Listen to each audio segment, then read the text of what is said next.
வெங்கடேசனுக்கு வேலை போயிருந்தா தானே மற்றவங்க காலில் விழணும். அவனுக்கு தான் வேலையே போகலையே.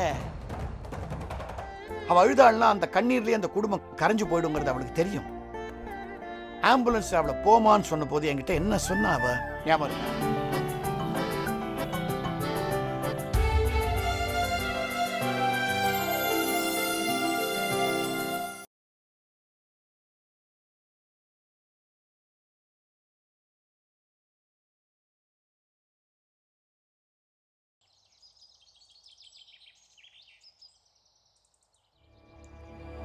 அவசரப்படாதம்மா.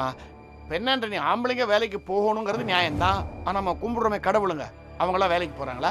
இந்த பிள்ளையாரு முருகன் இவங்கெல்லாம் டெய்லி லேப்டாப் தூக்கிட்டு வேலைக்கு போகிறாங்களா? இல்லையே. ஆனால் இன்னும் அவங்கள கொண்டாடுறோம் இல்லை நம்ம. அதே மாதிரி இவனும் உனக்கு தாலி கட்டின கடவுள்மா, அவனை கொண்டாடு. கடவுள் வேலைக்கு போகணும்னு எந்த அவசியம் இல்லை மாமா. அவருக்கு கரண்ட் பில்லு, வீட்டு வாடகை, மல்லிகை சாமான எந்த பிரச்சனையும் கிடையாது. அதை தவிர உண்டியில் வேற காணிக்க போடுறோம். ஆனா இவருக்கு யார் பணம் தரா? கொஞ்சம் பொறுமையா இருமா.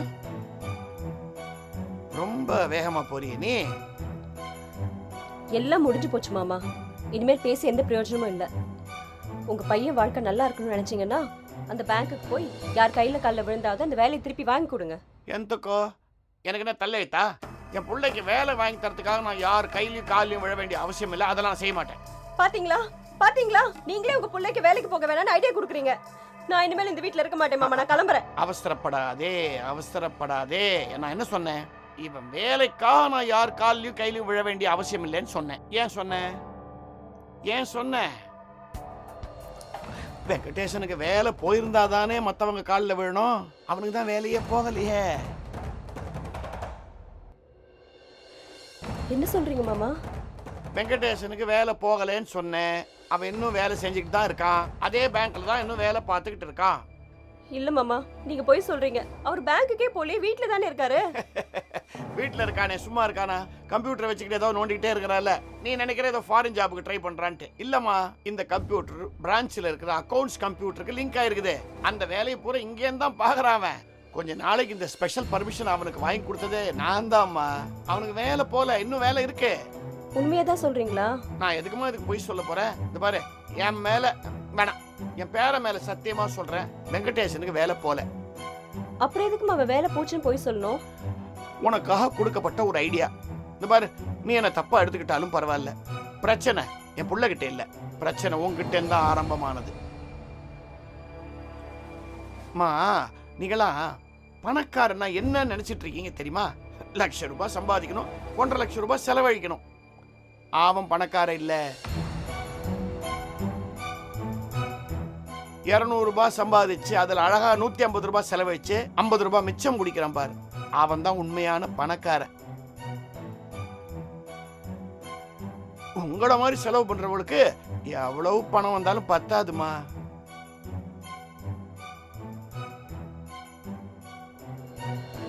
இப்ப தலை குனிறியா? மா, வெங்கடேஷ் வந்து என்கிட்ட தலை குனிஞ்சு வந்தா ஒரு நாள், ஐயோ என் பொண்டாட்டி செலவை என்னால கட்டுப்படுத்த முடியலன்னு. சரி, உனக்கு ஒரு பாடமா இருக்குமேன்ட்டு இப்படி ஒரு வழியை நான் சொல்லி கொடுத்தேன்.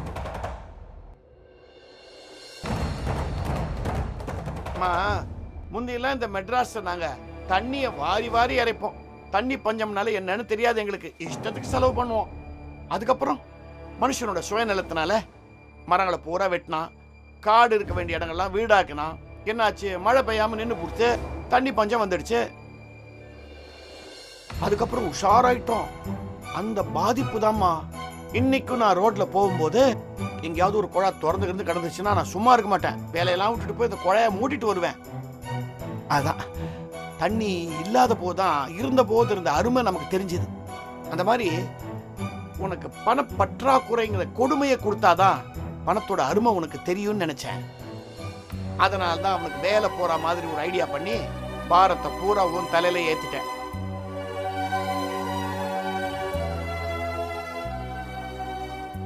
இப்போ ஓரளவுக்கு நீ புரிஞ்சிட்டு இருப்பல்ல? பாருமா, இனிமேலாவது உன் லைஃப் ஸ்டைல மாத்திக்கோ. அனாவசிய செலவெல்லாம் வேண்டாம். செலவை கம்மி பண்ணி குடும்பத்தை நல்லபடியா நடத்து.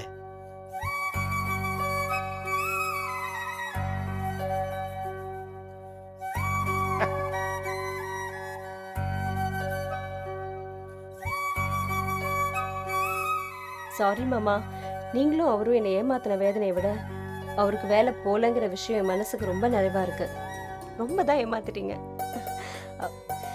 மாமா. நான் ரொம்ப சந்தோஷமா இருக்கேன். ஏதாவது 5 ஸ்டார் ஹோட்டலுக்கு போய் லஞ்சோ டின்னரோ சாப்பிடலாமா? 5 ஸ்டார் ஹோட்டலுக்கு இப்பதான் செலவு கம்மி பண்ணுங்கன்னு சொன்னேன், அதுக்குள்ள 5 ஸ்டார் ஹோட்டல்ன்றா. வேதாள முருங்கை மரத்தை சர்றன்னு ஏறுது பாத்தியா. சாரி மாமா. எப்படியாவது செலிப்ரேட் பண்ணுமே, என்ன பண்ணலாம்? ஒண்ணு பண்ணுவோம், பக்கத்து டீ கடைக்கு போவோம், அங்க போய் 2 பன்னு ஒரு பிஸ்கட் அரை பொறேன்னு சாப்பிடுவோம். ஐயோ சண்டை முடிஞ்சு போச்சு, போரு.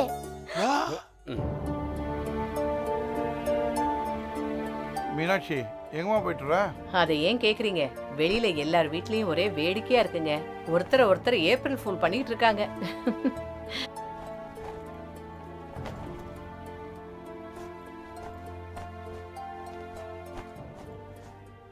மீனாட்சி ம், எனக்கு என்னவோ மாதிரி இருக்குமா. நீங்களும் ஆரம்பிச்சிட்டீங்களா? இப்பதான் கீழே நிறைய பேர் ஏமாந்ததை பார்த்துட்டு வரேன். இல்லம்மா, இந்த கை ஃபுல்லும் ஒரே வலிக்க ஆரம்பிச்சிருச்சுமா. ஓ, கை வரைக்கும் வலிக்குதா? அப்போ கவனிக்க வேண்டிய விஷயம்தான். இல்லம்மா, இல்லம்மா, ஒரே ம். வலிக்குதுமா. ம். இல்ல இல்ல மீனாட்சி, ரொம்ப வலிக்குது மீனாட்சி.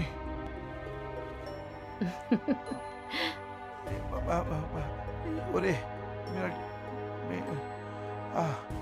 ஐயோ, மீனாட்சி வலி ரொம்ப அதிகமா இருக்குமா மீனாட்சி. அதிகமா இருக்கா? அதுக்கு இப்ப என்ன பண்ணணுங்கிறீங்க? ஐயோ, சீக்கிரம் டாக்டரை கூப்பிடுமா. எந்த டாக்டர்? டாக்டர் பார்த்த சாரதியா இல்ல வேற ஏதாவது டாக்டரையா? ஐயோ மீனாட்சி, என்னம்மா விளையாட்டுத்தனமா பேசிட்டு இருக்க? இங்க பாருங்க, இன்னைக்கு யார்கிட்டயும் ஏமாறக்கூடாதுன்னு நான் மனசுக்குள்ள சபதம் போட்டிருக்கேன். என்னை யாராலையும் ஏமாத்த முடியாது. இங்க பாருங்க, நீங்க இப்படியே நடிச்சுக்கிட்டே இருங்க, நான் போய் என் சமையல் வேலையை பாக்குறேன். ஐயோ, மீனாட்சி மீனாட்சி மீனாட்சி மீனாட்சி. இவர் என்னமோ சின்ன குழந்தை மாதிரி புதுசா ஏப்ரல் ஃபூல்லாம் பண்ணிட்டு இருக்காரு. வயசு ஆக ஆக புத்தி சின்ன குழந்தை மாதிரி ஆகுது போல இருக்கு. ஐயோ முடியல முடியல. நீங்க எவ்வளவுதான் நடிச்சாலும் நான் ஏப்ரல் ஃபூல் ஆக மாட்டேன். நடிச்சுக்கிட்டே இருங்க. ஐயோ மீனாட்சி மீனாட்சி. ஆண்டி, வாப்பா. என்ன உன்னை யாரு இன்னைக்கு ஏப்ரல் ஃபூல் பண்ணா? என்ன யார் ஆண்டி புதுசா ஏப்ரல் ஃபுல் பண்ண முடியும்? இந்த கழுவியை வச்சு மேய்ச்சிட்டு இருக்கும் போதே தெரியல நான் எவ்வளவு பெரிய முட்டாள்னு. ஏய், பாட்டி வயசுல பெரியவங்க, அப்படிலாம் சொல்லக்கூடாதுப்பா. நீங்களே சொல்லுங்க ஆண்டி. சாதம் வச்சிருக்கு, சாம்பார் வைக்கலையாம். கேட்டா ஏப்ரல் ஃபுல்லாம். April full. கொஞ்சம் சாம்பார் கொடுங்களேன். சாம்பார் தான்ப்பா வச்சுக்கிட்டு இருக்கேன், கொஞ்சம் வெயிட் பண்ணு, வச்சு தரேன். சரி, அங்கிள் எங்க? அதை ஏன் கேக்குற? அவர் என்னமோ புதுசா ஏப்ரல் ஃபுல் அன்னைக்கு என்ன ஏமாத்தணும் நடியோ நடி நடிச்சுக்கிட்டு இருக்காரு. நம்ம அங்கிளா? ஆமா, நீயும் போய் பாரேன். நான் பார்த்துட்டு பாரு பாரு. அங்கிள், அங்கிள், ஐயோ அங்கிள், மீனாட்சி மீனாட்சி. அங்கிள். ஐயோ என்ன அங்கிள்? என்ன அங்கிள், நீங்களும் ஆண்டி ஏப்ரல் ஃபுல் பண்ணிட்டு இருக்கீங்களா? கோதண்டா கோதண்டா. சும்மா விளையாடாதீங்க அங்கிள். மூச்சு மூச்சு மூச்சு. அங்கிள், மூச்சு. அங்கிள், என்னாச்சு? ஆ, ஆ, ஆண்டி, ஆ, இது. அங்கிள் என்னாச்சு அங்கிள்? ஆண்டி, அங்கிளுக்கு நிஜமாவே நெஞ்சு வலிக்குது ஆண்டி. ஐயோ. ஆ? ஆண்டி, நிஜமா தான் சொல்றேன் ஆண்டி, சீக்கிரம் வாங்க.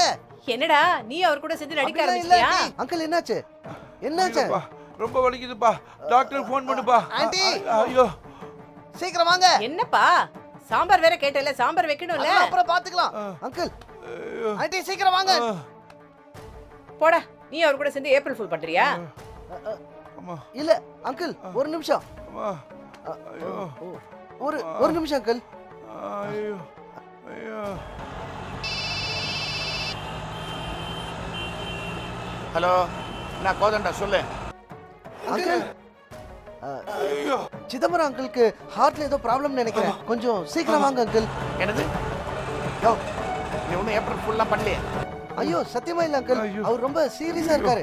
என்ன பண்றதுன்னு எனக்கு தெரியல. கொஞ்சம் சீக்கிரம் வாங்க அங்கிள். ஓ, சரி சரி, அப்படியே பார்த்துக்கோ. உனக்கு தெரிஞ்ச ஃபர்ஸ்ட் எய்ட் ஏதாவது பண்ணு, அவருக்கு ஸ்ட்ரெயின் வராமல் பார்த்துக்கோ. நான் 5 நிமிஷத்தில் ஆம்புலன்ஸோட வரேன். எஸ், டெஃபினெட்லி, பத்திரமா பார்த்துக்கோ. ஓகே, வா. எனக்கு ஃபர்ஸ்ட் எய்ட். ஆண்டி, ஆண்டி கொஞ்சம் சீக்கிரம் வாங்க. வண்டி கொஞ்சம் இசபெல்ஸ் கொடுங்க, சீக்கிரம் பா.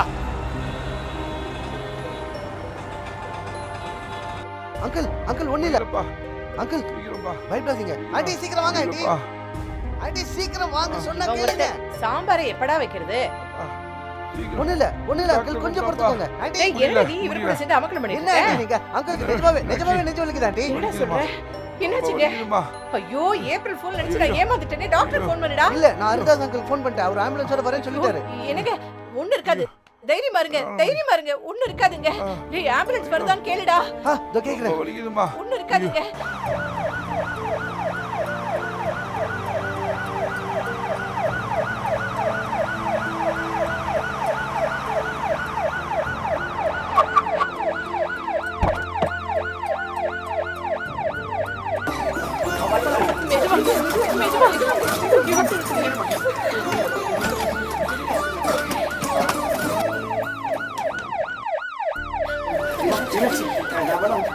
கூட அனுப்பிக்கலாம். வேண்டாண்ணே. என் மாங்கல்ய அவரை காப்பாத்திரும். தைரியமா நாங்களா ஹாஸ்பிட்டல் போறோம்.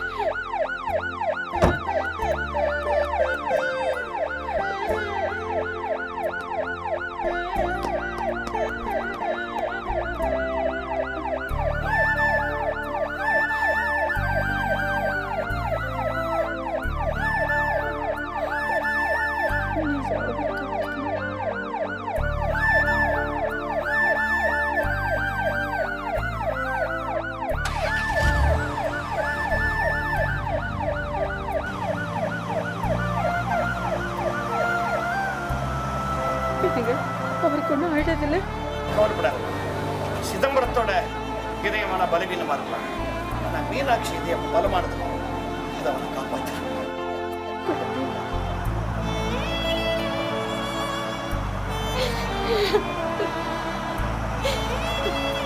கடவுளே,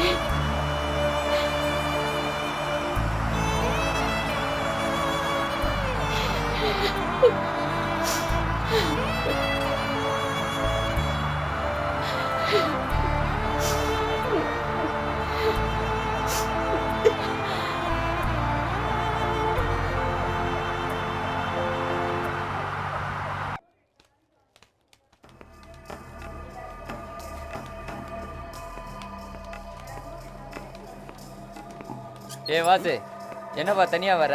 ஒய்ஃபுக்கு நீ லீவா? பின்னாடி வரா. என்னப்பா கல்யாணத்துக்கு முன்னாடி ஒரே பைக்ல 2 பேரும் ஒண்ணா ஊர் சுத்துவீங்க, இப்போ தனியா வந்திருக்க? ஏன் ஹஸ்பண்ட் அண்ட் ஒய்ஃப் ஒன்றா தான் வரணும்னு ஆஃபீஸ் ஏதாவது ரூல்ஸ் இருக்கா? அதுக்கு இல்லடா வாசு, இருந்தாலும் உன் ஒய்ஃப் பாவம் இல்லையா? இந்த பாரு, இதெல்லாம் என் தனிப்பட்ட விஷயம், இதில் தலையிடுற வேலை வச்சுக்காத. டே வாசு, நீ ரொம்ப தானே மாறிட்டு வர. உன்னை பத்தி சொல்லணும்னா கல்யாணத்துக்கு முன்னாடி ஒரு வாசு, கல்யாணத்துக்கு பின்னாடி ஒரு வாசுன்ற மாதிரி மாறிட்டு வரடா. ஏய், ஆ? வேலையை பாடுறா. நீ எல்லாம் போய்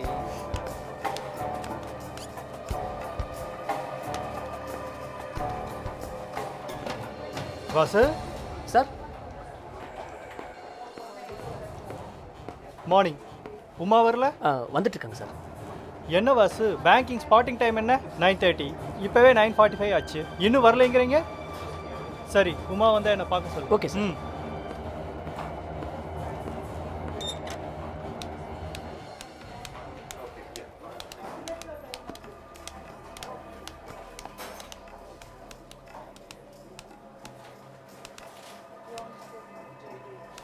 உமா, மேனேஜர் உன்னை கூப்பிட்டாரு, போய் பார்த்து வா. ஐயோ,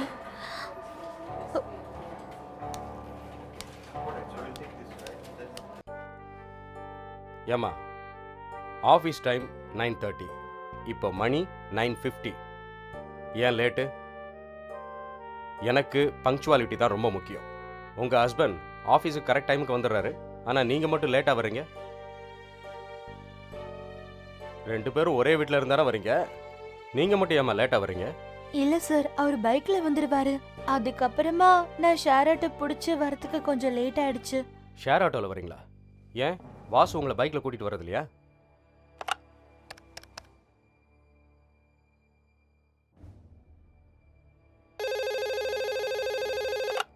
ஹலோ வாசு, என் கேபினுக்கு வாங்க. சரி சார்.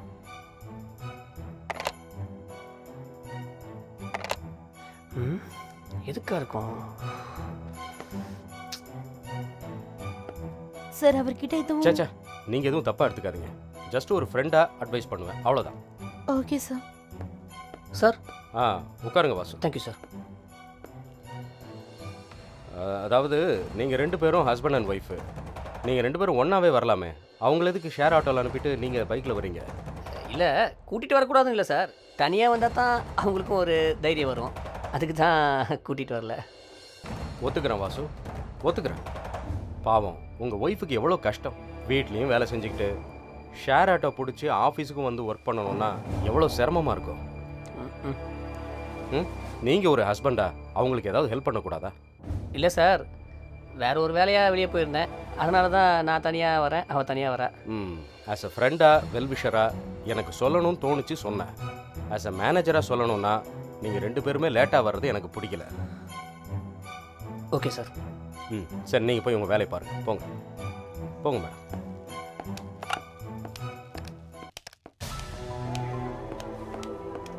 அறிவு இருக்கா உனக்கு? கொஞ்சம் சீக்கிரம் வர வேண்டியதானே?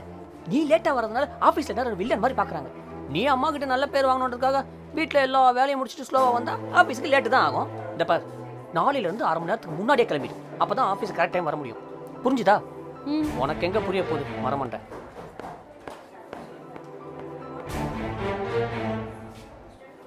இவ்ளோ நடந்தும் நாளையில இருந்து என் கூட பைக்ல வான்னு சொல்ல மாட்டேங்கிறாரே.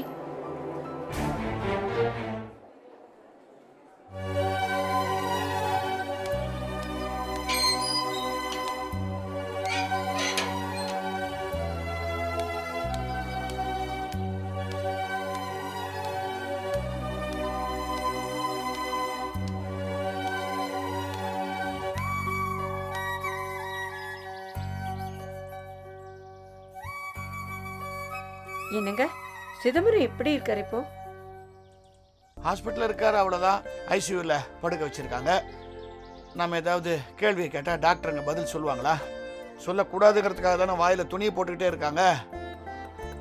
நல்லா இருந்த மீனாட்சிக்கு திடீர்னு எங்க இப்படி சோதனை வரணும்? நல்லா இருக்கிறவனுக்கு தாம்மா சோதனை வரும். அது பையனை உன்னவாடு ஆட்டம் ஆடிச்சுனாரு. சிரிச்சிட்டு இருக்கிற குழந்தைய தானே அவன் கிள்ளி பார்த்து வேடிக்கை பார்ப்பான். ரகு வேற அமெரிக்காவில் இருக்கான். பாவங்க மீனாட்சி தனியா கிடந்து கஷ்டப்படுறான். ஏன் அவன் தனியா இருக்கான்னு சொல்றேன்? நாமெல்லாம் இல்லையா? நாம இருக்கோம், இருந்தாலும் கூட பிறந்தவங்க துணையா இருந்தா நல்லா இருக்கும்ல. விளையாட்டா நீங்க எல்லாரும் ஏப்ரல் ஃபுல் விளையாட்டு இருந்தோம் இந்த வீட்டில். இது எல்லாரையும் சேர்த்து ஃபுல் ஆகிடுச்சு பாத்தியா? அம்மா ஏதோ அவ செஞ்ச புண்ணியம். நேரத்தோட நம்ம ஆம்புலன்ஸ்ல அவனை கொண்டு போய் ஆஸ்பத்திரியில் சேர்த்தோம். கொஞ்சம் லேட்டா போயிருந்தா கூட என்ன ஆயிருக்குமோ தெரியலையே. சரிங்க, சாப்பிட வாங்க. சாப்பாடு எனக்கு பசி இல்லைம்மா. கொஞ்சமா சாப்பிடுங்க. சும்மா இருக்கியா நீ? நான் ஐசியூவில் அந்த கண்ணாடி வழியா சிதம்பரத்தை பார்த்தேன். உடம்பு முழுக்க டியூபை போட்டு கொஞ்சம் வலி கூட இருக்கும் போல் இருக்கு அவனுக்கு. அந்த காட்சி தான் கண்ணு முன்னாடி நிற்குது. இந்த நேரத்தில் பசி எப்படிமா இருக்கும்? எனக்கு வேண்டாது. நீங்கள் பொம்பளைங்க எல்லாத்துக்கும் சேர்த்து அழுதுறீங்க, எங்களால் முடியல. எல்லாரும் அப்படி இல்லைங்க. மீனாட்சி பாருங்க, சிதம்பரத்துக்கு இவ்வளவு நடந்ததுக்கு அப்புறமும் அவ கண்ணுல ஒரு சொட்டு கண்ணீர் வரலைங்க. அவ அழமாட்டாமா, அழமாட்டான். அவ அழுதாள்னா அந்த கண்ணீர்லயே அந்த குடும்பம் கரைஞ்சு போயிடுங்கிறது அவளுக்கு தெரியும். ஆம்புலன்ஸ் அவளை போமான்னு சொன்ன போது என்கிட்ட என்ன சொன்னா அவ ஞாபகம் இருக்கா? நீங்க யாரும் என் கூட வேண்டாங்க, என் மாங்கல்யம் என்னை காப்பாத்துன்னு சொன்னா இல்லையா? அப்பவே எனக்கு புரிஞ்சு போச்சு சிதம்பரம் கண்டிப்பா பழைச்சிருவான்ட்டு. அவளுக்கு சின்ன வயசுல இருந்தே கஷ்டத்தை பார்த்து பார்த்து கண்ணீரும் மறத்து போச்சு, மனசும் மறத்து போச்சு. இப்போ நம்மளாம் சேர்ந்து அந்த சிதம்பரம் சீக்கிரம் குணமாகணுன்ட்டு என் பெருமாள் கிட்ட வேண்டிக்கணும். அவ்வளோதான் நாம் செய்ய முடியும். ஆனால் அதுக்கு முன்னாடி எப்படியாவது ரகுக்கு இந்த தகவலை தெரிச்சாகணுமா?